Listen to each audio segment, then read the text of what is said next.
In 1990, the Async Institute sends researcher Naren into a mysterious multidimensional place known as the back rooms.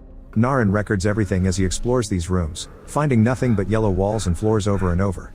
Eventually he notices some cables and follows them until he sees a tripod and some boxes. The room behind them has all sorts of equipment, and Naren pushes some boxes to block the entrance. Then he uses the radio to try to contact headquarters, explaining that this is the furthest he's been but he's lost his teammates.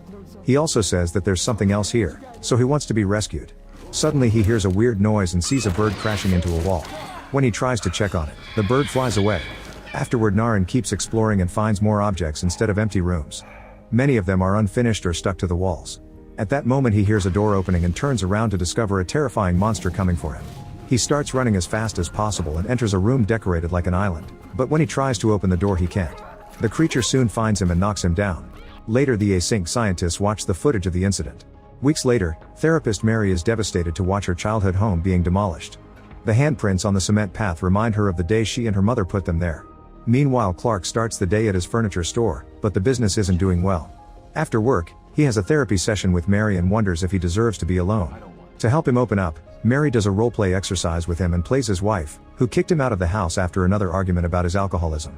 His wife had also been frustrated because he was always at the store, but Clark grew resentful because he had to pay for everything while she took a break from college. When Mary brings up Clark's failed career as an architect, he snaps and yells at her. Mary ends the exercise and explains his reaction is normal. This test is to help him identify those feelings to learn to work on them. Sometime later, Clark dresses as a pirate to film a commercial for the store, promoting very big sales. Unfortunately when he sits on a chair, its leg breaks and he falls. His assistant manager Kat and her boyfriend Bobby want to do another take but Clark refuses for now. In the afternoon, Clark brings an electrician to the store to check on some power issues. The building has had flickering lights and outages for months yet the bill remains strangely high. When the electrician checks the fuse box in the basement, they discover 3 strange red switches that Clark swears weren't there before. They press them a few times but nothing happens. That night, Mary watches TV at home and has to endure the ad for her own therapy tapes. She also keeps glancing at the cement handprint she took from the house. At the same time Clark is drinking and watching TV in the store, where he's been living since his wife kicked him out. Suddenly the TV shuts off so Clark inspects it, but he can't find the cause. Then the store lights turn on by themselves and flicker for a few seconds before they turn off. Lonely and frustrated, Clark goes for a drive while listening to Mary's tapes. He goes to his old house just to stare at it. Sometime later Mary hosts a party for her family but she still hasn't processed the death of her mother and soon she starts feeling very anxious. She rushes to her office and takes some medicine that she keeps hidden in a cabinet. The following night, Clark watches TV again while drinking and is annoyed by a commercial from the competition. Suddenly the screen glitches and shows him the back rooms for a second before it turns off. While Clark hits the TV with frustration, he notices the lights in the basement turning on. He immediately goes downstairs and shuts off every switch, but nothing happens until he reaches the mysterious red ones which shut off the power in the entire building. When he presses them again, the power doesn't return. Clark is ready to leave the basement but he freezes when he notices a glowing line on the wall. As he starts to move closer, it disappears. When he touches the wall, his whole body goes through and collapses on a yellow floor. Now in the back rooms, a confused Clark stares at a pile of furniture. He then touches the wall again and ends up walking through, which throws him back into the basement. Curious, Clark crosses the wall again to return to the back rooms. He touches the furniture and realizes they're the things from his store. Then he starts exploring, only seeing empty rooms until he finds a stop sign written with mirrored letters. To avoid it, he takes a different hallway and notices the bird from the beginning dead on the floor. As the exploration continues, Clark finds a bunch of chairs and hears a strange voice speaking multiple languages. He follows the noise until he discovers that it comes from a cutout with a recorder. Following the cables on its back takes Clark to a door, but he can't open it. On his way out he notices something sticking out of the wall and realizes it's a panel, so he pulls it off. Inside he finds a bag containing tapes, discs, and Naren's ID. There's also a tunnel, so Clark crawls through it until he reaches a room where things are sinking into the floor. In a hole, there's a bunch of chairs. Suddenly he hears a strange noise, so he looks through the tunnel at the previous room and asks if there's anyone there. The tape stops playing and the cutout is thrown into the room in pieces. Getting scared, Clark walks away from the hole and approaches a small door on top of a slope. It has 3 knobs and Clark has to try them all to open it. The frame is barely big enough for Clark to cross it, and he closes the door when he reaches the next room, feeling like something is following him. Here he finds the stop sign again, so he's able to retrace his steps back to the pile of furniture. When he touches the wall, he can't find the exit and panics, but thankfully after lots of testing he finally manages to cross through. After a few seconds he comes back to the back rooms and grabs a stool to take with him to the real world as proof that this really happened. Meanwhile Async Research's Phil watches the footage of Clark's adventure. During his next therapy session, Clark tells Mary that he hasn't drunk in 3 days and desperately shares what happened, even showing her a map he drew of the back rooms.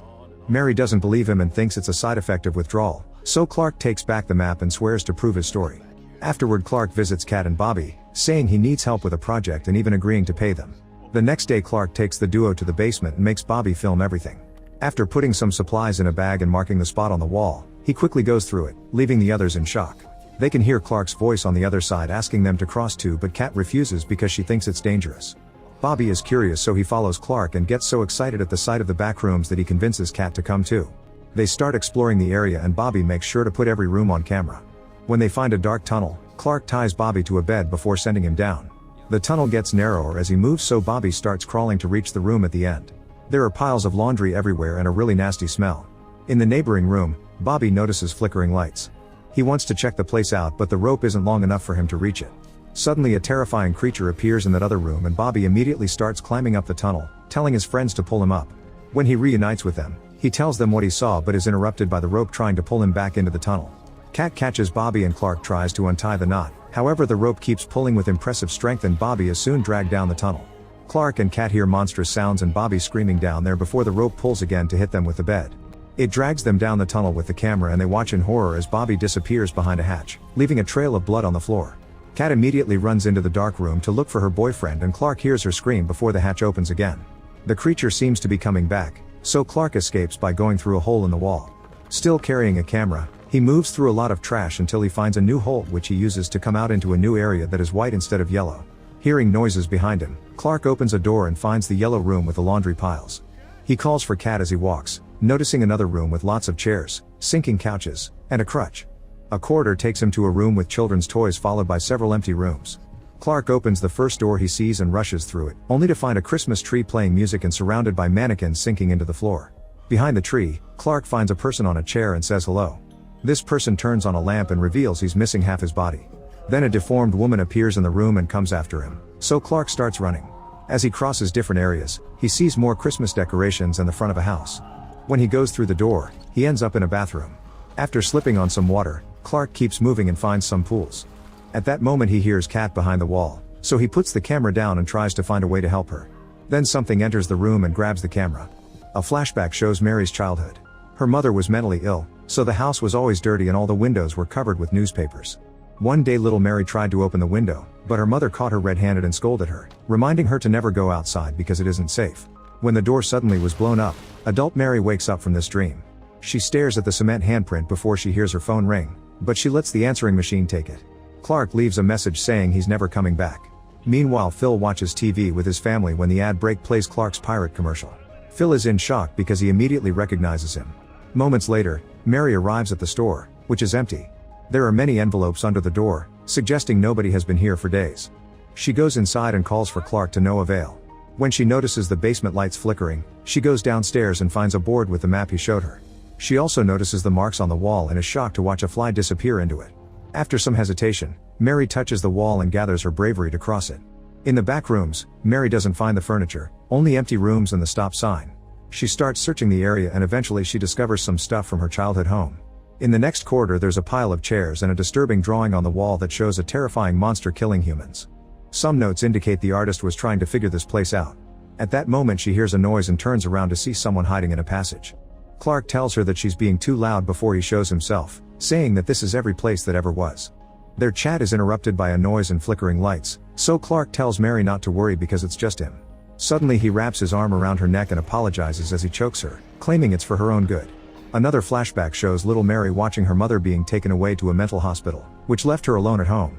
This memory starts transforming as her house loses objects and details, little by little becoming just one more area in the back rooms. Then Mary wakes up tied to a chair in a dining room, where Clark is setting up a table while surrounded by three strange-looking people. He says this is a mess but kind of beautiful. He also explains that everything here is built by the back rooms based on the visitors' memories. The more they rebuild them, the more distorted they become. Clark thinks they're an improvement of the original because they can't feel pain, which he proves by stabbing a man. According to Clark, feeling no fear or regrets and only existing like furniture must be amazing. Then he starts pulling pieces of the man's stomach, revealing stuffing instead of flesh. Clark serves the pieces on the plates and says this can be eaten before opening the fridge to reveal Kat's head. A desperate Mary begs Clark to let her go, promising to help him with anything he needs. Clark wants her to admit he was right, but first he sets up a scene like in their roleplay exercise. When he turns off the lights, the weird guy on the chair turns on his lamp. After taking the knife back from the body, Clark cuts off the woman's whole hair and puts it on Mary as a wig so she can play his wife. Pretending this is the night he was kicked out of the house, Clark apologizes for accidentally waking his wife up. He starts calm and sensible, but soon he loses his mind and starts ranting, saying he has the right to drink all he wants because this is his house and he's paying for it, just like he paid for his wife's college. Mary yells that she's not his wife and shakes off the wig, ignoring his request to stay in character. She tells him that his wife didn't leave him because of the drinking or the overworking. She left him because he never took responsibility for his actions. He always blames all his problems on someone else and Mary can't help him with that. After the initial shock, Clark starts crying and admits he doesn't want to change. In fact, he wants to stay here. Mary tells him he can stay if he wants, but he must let her go. Clark unties Mary and apologizes, which causes the creepy women to run to a corner to freak out. At that moment, the creature comes out from the dark room in the form of Captain Clark, the pirate from the commercial. It seems to be a manifestation of Clark's hidden negative emotions, like his rage and failures. The real Clark tells him that Mary is a friend and that she's concluded they don't need to change, but the captain picks him up and bites his shoulder. Then he starts throwing him all over the room to torture him while the chair guy keeps playing with the lamp. As Clark's screams echo in the area, Mary runs away and enters a room that looks like her old neighborhood. She rushes to the door at the end, but it won't open. At that moment, the captain appears dragging Clark's bleeding body on the floor, so Mary quickly hides inside a house. Running from room to room, Mary can hear Captain Clark coming closer. In an area full of couches, she has to jump on them to keep advancing, but she ends up slipping and injuring her leg. Moving more slowly allows Captain Clark to get closer. Soon Mary reaches a corridor and hops her way to the door, which won't open. As the creature comes closer, Mary crawls through the doggy door and enters a different room to dodge the monster's hand just in time. When Mary looks around, she discovers she's standing on the edge of an atrium and she can see the rest of the back rooms. Since the creature is hitting the door to break it, Mary tries to move fast but also carefully. She manages to crawl up some stairs and opens a door on the ceiling, which comes off and falls into the abyss. Passing through the resulting hole takes Mary to a nice-looking room with the store's furniture. Here she climbs more stairs and reaches an open area that makes her realize this is a flawed copy of the store. She rushes to the exit door only to find it blocked. At that moment, Captain Clark arrives, so Mary uses a coat rack to break his wooden leg to make him fall. Then she tries to run away but accidentally bumps into the cutout, which activates an alarm and causes a bunch of extinguishers to start filling the room with fog. Mary keeps running, but unfortunately she soon collapses because the fog is actually sleeping gas. Something suddenly snaps her awake and she's terrified to discover Captain Clark crawling on top of her. Mary blocks his face with a hand while the other pulls out the cement handprint from her pocket. Then she uses it to repeatedly hit the monster in the head until it breaks. Afterward, Mary runs into an extremely narrow passage in the wall where Captain Clark can't reach her. She runs to the next door only to be knocked out with gas by async workers in hazmat suits. Mary looks back but doesn't see the monster in the passage before collapsing. The men drag her out of the room and drop her in front of a group of scientists. Sometime later, Mary's body is scanned. As the men guide her through their facility, she discovers they've retrieved the monster's body too. Behind a door, there are countless copies of the cutout. Eventually she's left alone with Phil, who asks her lots of questions. Mary confirms she found the rooms in the furniture store but refuses to say more when Phil shows her a screenshot of the footage with Clark and the censored creature. Then Phil explains that his company used to build MRI machines until they found the back rooms. Now he spends his days researching and creating a map. He wants Mary to share her experience, but she dissociates to stop listening to him. Different shots of the back room show all the rooms, including one with Mary's therapy tapes and another full of missing posters for Kat and Bobby. Eventually it's revealed that Mary is actually there, frozen on her chair while her body slowly mutates. Make sure to subscribe and turn on notifications so you can watch more videos like this. Thanks for watching.